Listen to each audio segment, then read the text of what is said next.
हे WhatsApp guys, कैसे हैं आप सब लोग। आई जस्ट होप आप सारे के सारे लोग बहुत ज़्यादा अच्छे होंगे एंड मैं भी काफ़ी ज़्यादा अच्छी हूँ। एंड आज है हमारा फैट लॉस जर्नी का डे 233। दैट मीन्स 233वें दिन पे हम पहुँच चुके हैं। एंड जैसे कि शुरुआत में ही मॉर्निंग में ही मैंने जिम जाकर एम्प्टी स्टमक चालू कर दिया था अपना वार्म अप। तो अभी हम देख रहे हैं हमारा warm up. So warm up के लिए मैंने हेड टू टो पूरी बॉडी को रोटेट किया 10 टाइम्स, क्लॉकवाइज एंटी क्लॉकवाइज। अभी मैं अपने हाथों को रोटेट कर रही हूँ एंड नाउ अपने रिस्ट को रोटेट करूँगी 10 times clockwise anti clockwise. And इसके बाद हम करेंगे अपनी बैक को 1 2 3 एंड 4 5 6 7 8 9 एंड 10 एंड नाउ हम करेंगे एंटी क्लॉकवाइज। अच्छा, पूरी की पूरी बॉडी को हमको रोटेट करना पड़ता है एंड देन उसके बाद थोड़ा बहुत वार्म अप करना पड़ता है, जिसका रीज़न मैं आपको ऑलरेडी बता चुकी हूँ। अगर आप लोग डायरेक्ट वर्कआउट करेंगे या डायरेक्ट एक्सरसाइज करेंगे तो आपको इंजरी हो सकती है। उसका रीज़न यही है, जब आप वार्म अप करते हैं तो आपकी जो माइंड है वो एक तरीके से तैयार हो रहा होता है। आप वार्म अप करके अपने दिमाग को बता रहे होते हैं कि अभी मेरी जो बॉडी है वो एक्सरसाइज करने वाली है, तो कुछ भी भारी भरकम सामान भी उठा सकते हैं एंड कितनी भी हैवी वर्कआउट हम कर सकते हैं। तो काइंडली इंजर मत होना, वो एक तरीके का सिग्नल होता है हमारी बॉडी की तरफ से हमारे दिमाग को। जब हम वार्म अप करते हैं तो पूरी बॉडी के सेल्स अपने आप एक्टिवेट हो जाते हैं एंड रेडी भी हो जाते हैं किसी भी सिचुएशन को झेलने के लिए। तो इस वजह से वार्म अप करना बहुत ज़्यादा ज़रूरी है। अगर आप अचानक से सपोज़ वेट उठा लेंगे तो आपके हाथ या पैर कुछ रेडी नहीं होगा तो आपको इंजरी आ सकती है, क्रैम्प्स आ सकते हैं, नस पे नस चढ़ सकती है, बहुत सारे इश्यूज़ हो जाते हैं। तो इसीलिए वार्म अप करना काफ़ी ज़्यादा ज़रूरी होता है। एंड वार्म अप हमेशा हमेशा कुछ भी वर्कआउट करें या योगा करें, जो भी कुछ करें, आपको करना ही चाहिए। एंड इसीलिए मैं वार्म अप करती हूँ, तो इसलिए मैंने किया अपना वार्म अप। अभी हम करेंगे नीचे हाथ लेके देन ऊपर, ये टोटल हम 10 टाइम्स करेंगे। 2 3 4 5 6 7 8 9 10। आपने देखा मैं अभी अब तक मतलब एम्प्टी स्टमक हूँ। इसके बाद आज मैंने रनिंग नहीं करी है, ये मैंने की है कि साइकिलिंग, स्टैंडिंग। और इसमें आपके लेवल होते हैं 1 2 3, जैसे जैसे आप लेवल बढ़ाते रहते हैं। मैंने लेवल 2 कर रखा था, तो उस हिसाब से जो साइकिल है वो उसके जो पैडल्स होते हैं ना वो टाइट होते रहते हैं, तो आपको चलाने में ज़्यादा मेहनत लगती है, ज़्यादा हिम्मत लगती है। तो ये मैंने लेवल 2 पे करके 20 मिनट्स किया था कंटिन्यूस बिना रुके एंड लेवल कम भी नहीं किया मैंने।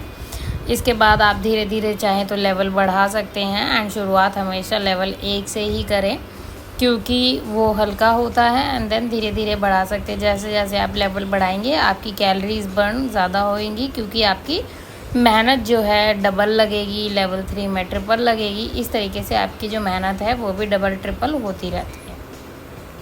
ये काफ़ी ज़्यादा अच्छी है साइकिल, अगर आप बाहर भी करते हैं तो भी अच्छी है एंड अगर जिम में जाते हैं तो साइकिलिंग करनी चाहिए। मैंने की थी 20 मिनट्स। इसके बाद मैं आ गई थी फ्लोर पे एंड फ्लोर पे आने के बाद मैंने जंपिंग जैक्स किए थे। ये मैंने 20 के 3 सेट किए थे सारी एक्सरसाइजेज़ के। आज मैंने बहुत सारी, क्योंकि मेरे पास बहुत सारा खाली टाइम भी था और मैंने कुछ एक इंटरनल चैलेंज ले रखा है जो मैं अभी किसी को बता नहीं रही हूँ, जिसकी वजह से मुझे ज़्यादा मेहनत करनी पड़ती है। एंड रीज़न आपको पता ही है, मैं बीमार हो गई थी जिसकी वजह से मेरा वेट थोड़ा सा गेन हुआ, तो इसलिए मुझे वापस से अपने आप को फिट करना है। तो इस वजह से मैं इंटरनल चैलेंज लेकर चल रही हूँ एंड जो मेहनत है वो बहुत ज़्यादा कर रही हूँ। जहाँ मैं 1 घंटा वर्कआउट करती थी वहाँ अब मैं 2 घंटे वर्कआउट करती हूँ। सो ये मेरा 2 मंथ्स का चैलेंज है। आई जस्ट होप 2 मंथ्स में आपको मेरे बॉडी में चेंजेस अपने आप दिख जाएंगे। ये मैं पहले 50-50 के 3 सेट करती थी, अभी मैं 100 के करती हूँ स्किपिंग के। एंड मुझे लगता है कि 100 के भी कम है, लेकिन ठीक है, कोई बात नहीं। हम शुरुआत अभी एकदम से अचानक से करेंगे, दोबारा से बीमार भी नहीं होना है, तो हम थोड़ा ज़्यादा करेंगे लेकिन बहुत ज़्यादा नहीं करेंगे, है ना। तो अभी हम करेंगे स्किपिंग, ये मैं 100 के सेट करूँगी। और उसके बाद आज हम करेंगे चेस्ट का वर्कआउट एंड देन योगा भी करेंगे। एंड आज बहुत डिफरेंट चीज़ें भी करने वाले हैं, so that all you will see in this one video. So अभी हम कर रहे हैं स्किपिंग, ये करेंगे हम 100 टाइम्स। स्किपिंग जो है बॉडी के लिए बहुत ज़्यादा अच्छी होती है। ये आपके फ़ैट को लूज़ करने में एंड बॉडी को टोन करने में काफ़ी ज़्यादा मददगार होती है। जब भी अगर वेट गेन हो जाए या फिर किसी सो मैनी रीज़न्स, किसी भी कारण से अगर आप बीमार हो जाते हैं या और कोई कारण है या नहीं वर्कआउट कर पाए, तो उस टाइम पे सबसे बेस्ट ऑप्शन जो रहता है वो एक जंपिंग जैक्स एंड ये स्किपिंग वगैरह रहता है। अगर आप ये कंटिन्यू करते रहेंगे ना तो भी वेट जो है वो कंट्रोल में हो जाता है, तो इसलिए करना चाहिए। देन इसके बाद मैंने पुशअप्स लगाए थे 1 2 3 4 5 6 7 8 9 10। नाउ दंड लगाए 11 12 13 14 15।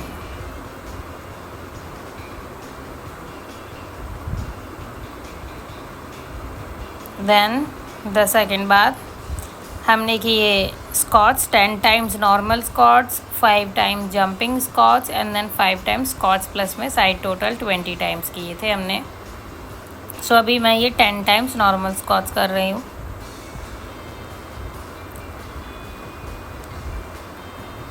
वन 2 3 4 5। अब हम 5 टाइम्स लगेंगे स्क्वाट्स प्लस में साइड, 2 3 4 5।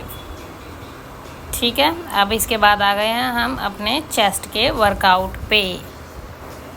चेस्ट के वर्कआउट में सबसे पहले हमने किया बेंच प्रेस एंड ये मैंने अभी खाली रॉड ले ली है और जो कि है 22.5 kg की। मेरा कुल वेट 50 kg है।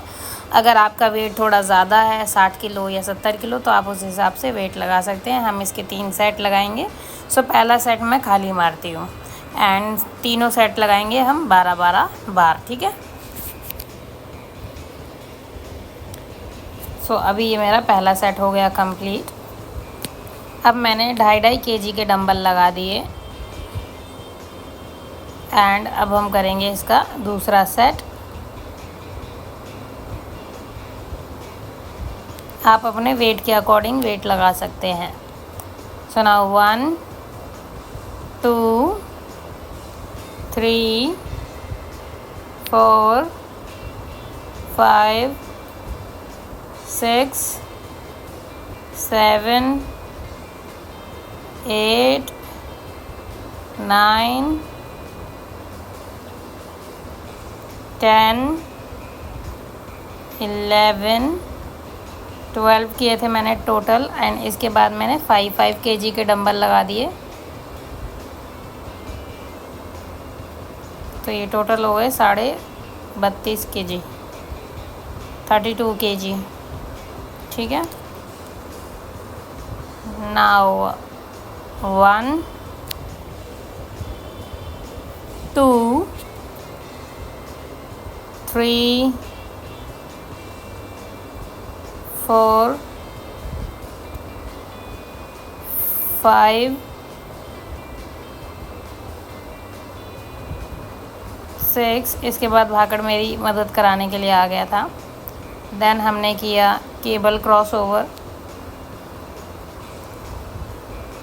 ये करने मुझे काफ़ी ज़्यादा मज़ा आता है, इसीलिए क्योंकि कुछ नई चीज़ ट्राई करो तो आपको मज़ा आता है। तो ये भाकड़ ने मुझे नया सिखाया था तो मैंने कहा कि ठीक है ये करते हैं, मज़ा आएगा। इसमें भी सबसे पहले मैंने 5 kg then 10 kg then 15 kg ऐसे करके 3 सेट लगाए 12-12 के। ये भी मेरा पहला सेट चल रहा है। एंड नाउ अब हम लगाएंगे अपना दूसरा सेट।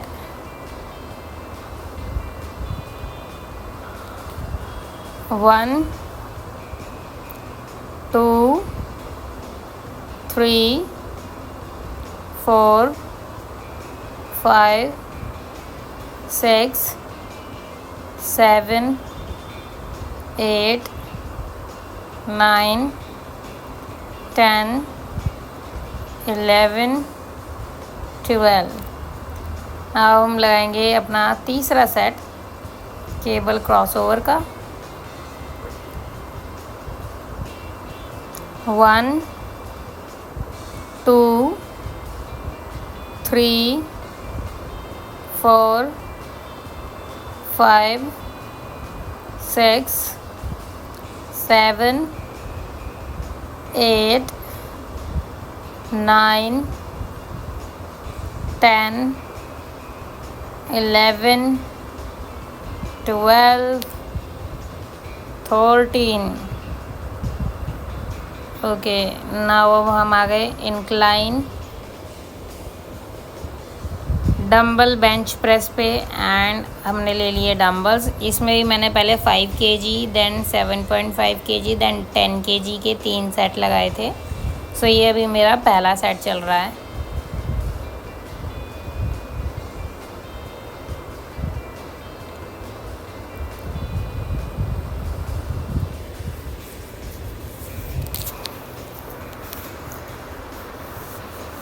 सो ये हमारा हो गया पहला सेट कंप्लीट। पहला सेट में हम सारे के सारे सेट जो भी लगा रहे हैं वो मैं 12 टाइम्स ही लगा रही हूँ। एंड अभी हम दूसरा सेट है 7.5 kg का इंक्लाइन डंबल बेंच प्रेस का। नाउ 1 2 3 4 5 6 7 8 9 10 11 12। अगर आपको फ़ैट लॉस करना है, वेट लॉस करना है तो वेट ट्रेनिंग बहुत ज़्यादा अच्छी होती है। वेट ट्रेनिंग करनी चाहिए। जितना वेट्स उठाएंगे उतनी कैलोरीज जल्दी बर्न होती है। एंड नाउ मैंने 10-10 kg के डंबल ले लिए हैं जो कि मुझसे उठ ही नहीं रहे थे। बाद में भाकर ने आके मदद करवाई, उठवाया एंड देन उसके बाद मैंने लगाए। तो ये मुझसे उठ गए अभी फाइनली। नाउ 1 2 3 4 5 6 7 8। भाकर ने ये 20-20 kg के मारे थे। भाकर का था तो 50 किलो की होके 10 kg के मार रही है तो मैं 100 किलो का होके 20 kg का मारूंगा ना। मैंने बोला ये बात तो सही है। सो वेट का बहुत फ़र्क पड़ता है, तो आप अपने वेट के अकॉर्डिंग ही मारें। देन हमने मशीन फ्लाई की, चेस्ट फ्लाई। ना 1 2 3 4 5 6 7 8 9 10 11 2। ओके, नाउ हमारा दूसरा सेट है फ्लाई का ही। सबके मैंने 3-3 सेट लगाए। 1 2 3 4 5 6 7 8 9 10 11 12। नाउ तीसरा सेट हर सेट में मैं 5-5 kg वेट बढ़ा रही थी।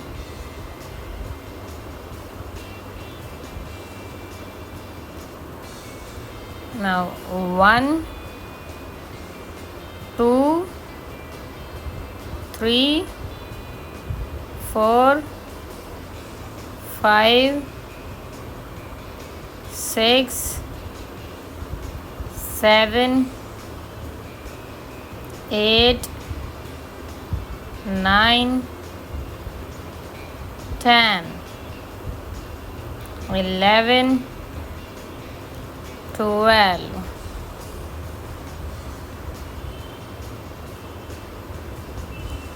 ना मैंने डिप्स किए। डिप्स भी आपके चेस्ट के वर्कआउट में ही आता है। ये जो है काफ़ी ज़्यादा अच्छी एक्सरसाइज, ये आपके ट्राइसेप के लिए, बैक के लिए, नेक के लिए, चेस्ट के लिए, सब के लिए अच्छी होती है, तो ये करनी चाहिए। 2 3 4 5 6 7 8 9 10 11 12। देन दोबारा से सारा वर्कआउट ख़त्म करने के बाद हमने एक बार पुशअप और लगाया, और ये वाला पुशअप नहीं लग रहा था क्योंकि वेट्स मार रखे थे।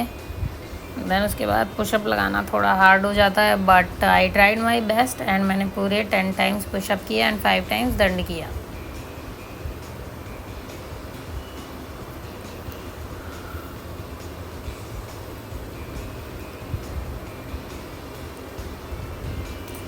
आसान नहीं यहाँ पुशअप लगाना। ओके, दंड नहीं किया, पुशअप्स ही बोल रही थी कि नहीं हो पा रहा है। खैर, सब कुछ ख़त्म करने के बाद अब हम आ जाते हैं हमारे योगा पे। शुरुआत करेंगे मर्जरा आसन से, जिसे कैट एंड काउ पोज भी बोलते हैं, जो बैक एंड फ्रंट दोनों के लिए काफ़ी ज़्यादा फ़ायदेमंद होता है। दोनों की ओपनिंग के लिए काफ़ी ज़्यादा फ़ायदेमंद होता है। सांस को छोड़ते हुए नीचे जाएंगे एंड बढ़ते हुए ऊपर की ओर आएंगे। इससे आपकी बैक पे फ्लेक्सिबिलिटी आती है एंड आपकी चेस्ट की ओपनिंग भी होती है। देन थोड़ी देर बेबी पोज करेंगे। इस आसन में रहने से आपको काफ़ी रिलैक्स महसूस होता है, ताकि आप बाकी का वर्कआउट दोबारा से कर सकें। देन इसके बाद हम करेंगे अपना भुजंगासन। भुजंगासन जो है काफ़ी ज़्यादा फ़ायदेमंद है, भुजाओं का आसन है, जिसे कोबरा पोज भी बोलते हैं। जैसे कोबरा रहता है उस तरीके की स्थिति ये बनाता है। ये आपकी कमर की रीढ़ की हड्डी को फ्लेक्सिबल बनाने में काफ़ी ज़्यादा फ़ायदेमंद है। इसके अलावा ये कमर का दर्द भी ठीक करता है, बोले तो लोअर बैक पेन को ठीक करता है। इसके बाद हमने किया अपना धनुरासन। धनुरासन भी आपके लोअर बैक पेन को तो ठीक करता ही है, रीढ़ की हड्डी को लचीला बनाता है, आसपास की मांसपेशियों को भी काफ़ी ज़्यादा मजबूत करता है। इसके बाद हमने किया कपोत आसन। कपोत आसन जो है ये एक पिजन पोज है, ये कपोत की तरह जो है एक स्थिति बनाता है। एंड इसके बाद हमने किया था एक पादराज कपोत आसन। इसमें आपको एक पैर को इस तरीके से लेकर जाना पड़ता है एंड ये स्थिति में आना होता है, और काफ़ी ज़्यादा फ़ायदेमंद है ये आपके पैरों के लिए भी एंड साथ ही साथ आपकी कमर के और हाथों के लिए भी, आपके ट्राइसेप के लिए भी, बैक के लिए भी। बैक को तो स्ट्रॉन्ग करता ही है, पैरों को भी स्ट्रॉन्ग करता है, फ्लेक्सिबिलिटी पूरे शरीर की बनाता है, बॉडी को टोन्ड करता है, बहुत ज़्यादा फ़ायदेमंद है। इसके बाद किया हमने निडल पोज। जैसे हम खड़े होकर हाथों की स्ट्रेचिंग करते हैं, सेम इसी तरीके से निडल पोज में हाथों की स्ट्रेचिंग हो जाती है। एंड हम सेम रिपीट करेंगे दूसरी लेग से भी। दूसरी लेग से भी हमको सेम ही हम जो कुछ भी चीज़ जो हम एक लेग से करते हैं, ताकि शरीर को दोनों तरफ से बराबर का फ़ायदा मिले, वो दोनों तरफ से हमें करनी होती है। तो ये भी हम दूसरी लेग से करेंगे ताकि सेम फ़ायदे मिले हमको।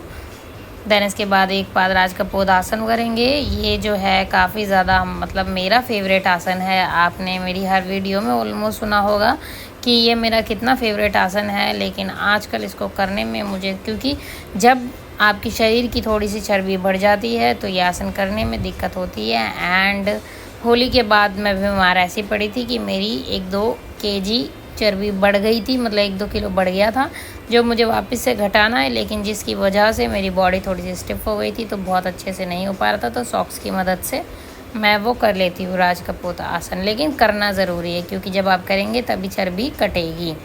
देन इसके बाद हम दोनों लेग्स को करेंगे क्रिस क्रॉस एंड सबसे पहले करेंगे हम अपना गरुड़ासन। गरुड़ासन पूरी शरीर की फ्लेक्सिबिलिटी को बढ़ाता है, आपके हाथों को पैरों को लचीला बनाता है, आपकी थाइस का एंड हाथों के जो ऊपर वाला हिस्सा है वहाँ का फैट भी कम करता है। उसके बाद करेंगे गोमुख आसन।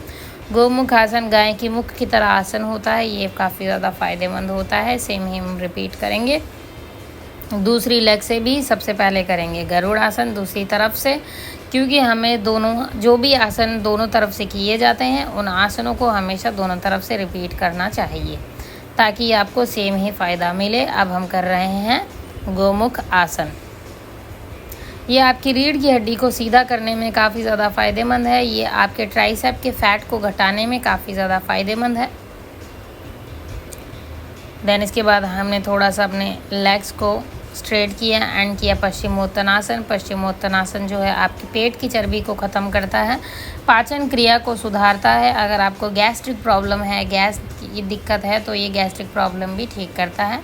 देन किया दंडासन। दंडासन आपकी हैमस्ट्रिंग के लिए काफ़ी ज़्यादा अच्छा है। कई लोगों की पीछे की नसें पूरी, पीछे के पैर की नसें पूरी खिंची रहती हैं, उन लोगों को यह आसन ज़रूर करना चाहिए। ऑफिस वाले या जो लोग रोज़ डेली खड़े रहते हैं, खड़े होकर काम करते हैं, उन लोगों को भी दंडासन ज़रूर करना चाहिए। उसके बाद किया हमने तितली आसन। तितली आसन के भी बहुत सारे फ़ायदे हैं।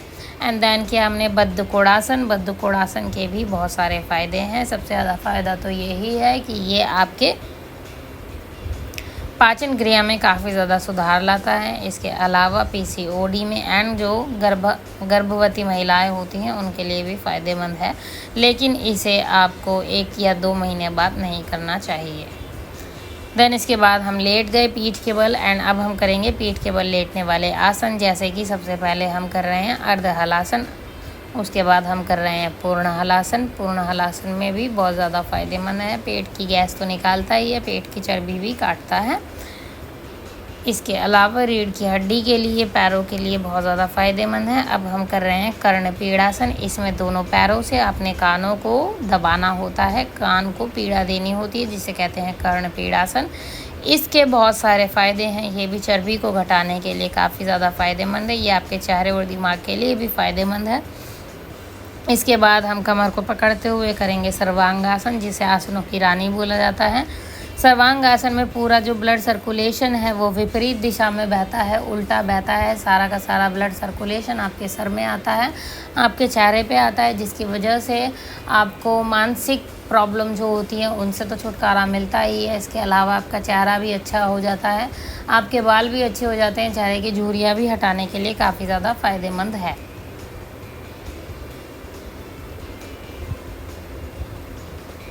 देन हम करेंगे नासा स्पर्शासन।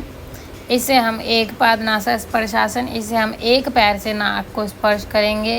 देन सेम हम रिपीट करेंगे दूसरे पैर से भी एक पाद नासा स्पर्शासन। इससे आपकी पेट की चर्बी घटती है। ये आसन मैं बहुत पहले से करती आ रही हूँ, बाबा रामदेव जी का देखा था तब से मैं करती आ रही हूँ, और ये पेट की चर्बी काटने के लिए काफ़ी ज़्यादा फ़ायदेमंद है। देन हम करेंगे द्विपादा नासा स्पर्शासन। इसे दोनों पैरों से आपको अपनी नाक को स्पर्श करना होता है एंड ये आपकी पेट की चर्बी को पानी की तरह पिघला देती है, काफ़ी ज़्यादा फ़ायदेमंद होती है।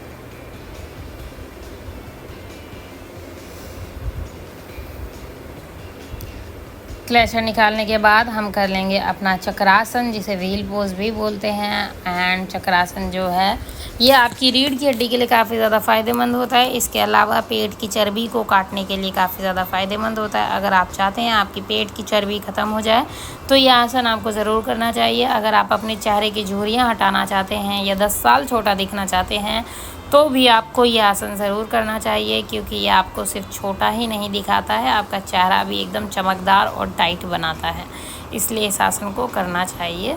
देन किया मैंने सुप्त वज्रासन। सुप्त वज्रासन में आपको दोनों पैरों को साइड में लाके कुछ इस तरीके से लेटना होता है, हाथ को वहाँ रखना होता है एंड इसके भी बहुत सारे फ़ायदे होते हैं, घुटनों के लिए स्पेशली काफ़ी ज़्यादा फ़ायदेमंद है। देन ये आपको इस आसन से आपको क्या होता है, गैस्ट्रिक पास हो जाती है। मैंने नॉर्मली ही किया था किसी कारणवश नहीं किया है मैंने।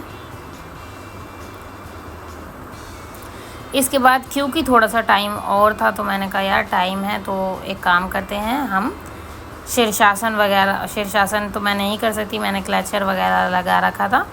टाइम है तो हम एक काम करते हैं, थोड़ा सा हैंड स्टैंड और खड़े होने वाले आसन भी कर लेते हैं। तो इसीलिए उसी की वजह से मैंने अपने सॉक्स को कर दिया रिमूव। अब हम करेंगे खड़े होकर करने वाले आसन, जैसे कि हैगा हमारा पादहस्तनासन। पादहस्तनासन में आपकी सारी की सारी गैस बाहर निकल जाती है, कब्ज की बीमारी हो तो वो भी ठीक हो जाती है, पाचन क्रिया को तंदुरुस्त बनाता है, पाचन के लिए भी काफ़ी ज़्यादा फ़ायदेमंद है ये आसन। हमेशा खाली पेट ही करें। देन इसके बाद हमने किया वॉरियर पोज, जिसे बोलते हैं वीरभद्रासन। वीरभद्रासन करने के बाद हमने कोणासन भी कर लिया था,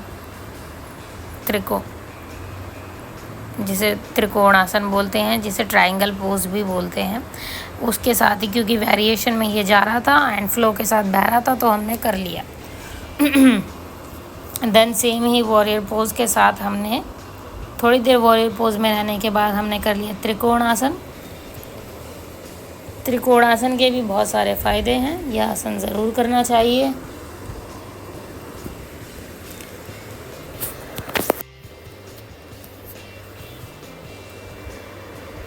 देन स्टैंडिंग गरुड़ासन भी हमने कर लिया, क्योंकि खड़े हुए थे तो इससे आपकी पूरी की पूरी बॉडी में फ्लेक्सिबिलिटी आती है, संतुलन बनता है, शरीर का पॉस्चर ठीक होता है, थाइस का, हाथ का फैट ख़त्म हो जाता है, रीढ़ की हड्डी के लिए भी काफ़ी ज़्यादा फ़ायदेमंद है।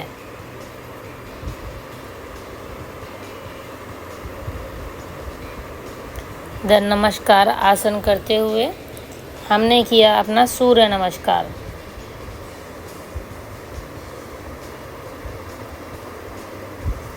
इसे कहते हैं अधोमुख श्वानासन। सूर्य नमस्कार के अंदर 12 आसन आते हैं एंड ये 12 के 12 आसन के ऊपर मैं डिटेल में वीडियो बना चुकी हूँ। अगर आप लोगों को मेरी आसन की वीडियोस के बारे में जानना हो तो मेरा अभी 90 डेज़ योगा चैलेंज अभी चालू है, जिसमें से मैं 60 आसन कंप्लीट कर चुकी हूँ।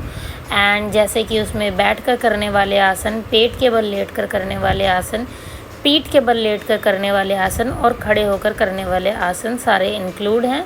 आपको जो भी आसन जानना हो तो उसकी स्थिति देख लें, पोजीशन देख लें कि ये किस तरीके से किया गया है, फिर आप मेरे उन आसनों में जाकर चेक कर सकते हैं।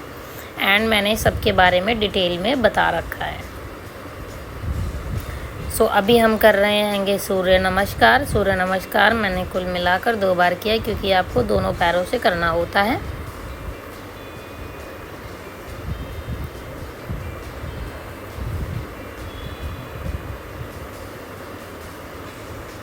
सूर्य नमस्कार जो है आपकी पूरे शरीर की फ्लेक्सिबिलिटी को बढ़ाने के लिए 1 नंबर आसन है, कसम से।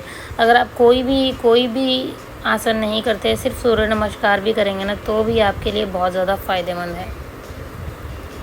इसके बाद हमने किया warrior pose 2 and same he position में रहते हुए हमने वायुयान आसना भी कर लिया। वायुयान आसन, जैसे एक वायुयान होता है उस तरीके से किया जाता है इस आसन को। एंड सेम ही है, हमने दूसरी लेग से भी रिपीट कर लिया। सबसे पहले वीरभद्रासन 2 किया। वीरभद्रासन की तीन वेरिएशंस हैं, तीनों के बारे में मैं डिटेल में बता चुकी हूँ। तो ये हमारा वीरभद्रासन 2 है। एंड अब हम हाथों को इस तरीके से ले जाएंगे तो ये हो जाएगा हमारा वायुयान आसन। ये शारीरिक बैलेंस बनाने के लिए, दिमागी संतुलन बनाने के लिए काफ़ी ज़्यादा अच्छे आसन हैं। जिस भी आसन में आपको बैलेंस बनाना पड़ता हो, और बैलेंस जो है वो शरीर से कम और दिमाग से ज़्यादा बनता है, इसको एक तरीके की मेडिटेशन भी बोलते हैं। अगर आप दिमाग से और शरीर से साथ में मिलकर आसन करते हैं तो वो मेडिटेशन का काम करते हैं। तो इसीलिए दिमाग को अच्छा करने के लिए आप ऐसे आसन ज़रूर करें जिसमें बैलेंस बनाना होता हो। फिर मैंने किया अपना शवासना। शवासना के अपने अलग ही फ़ायदे हैं। शवासना करने के बाद अपने जाते वक्त मैंने हैंड स्टैंड भी किया था, क्योंकि हैंड स्टैंड जो है अगर मैंने शीर्षासन नहीं किया था, हैंड स्टैंड के बहुत सारे फ़ायदे हैं। तो इसीलिए आपको हैंड स्टैंड ज़रूर करना चाहिए, या फिर शीर्षासन कर सकते हैं। दोनों ही आसनों में आपका जो ब्लड सर्कुलेशन है वो विपरीत दिशा में बहता है, जिसकी वजह से आपका चेहरा, आपके बाल काफ़ी ज़्यादा अच्छे हो जाते हैं, आप यंग भी दिखते हैं एंड बॉडी को फिट एंड शरीर को संतुलित करने में फ़ायदेमंद है। और इसी के साथ मैं भी अपनी आज की वीडियो करती हूँ यहीं पर ख़त्म। Thank you so much guys for watching my videos. Stay connected. कल हम फिर मिलेंगे नए आसन की वीडियो के साथ। तब तक के लिए take care, have fun, bye bye and Har Har Mahadev.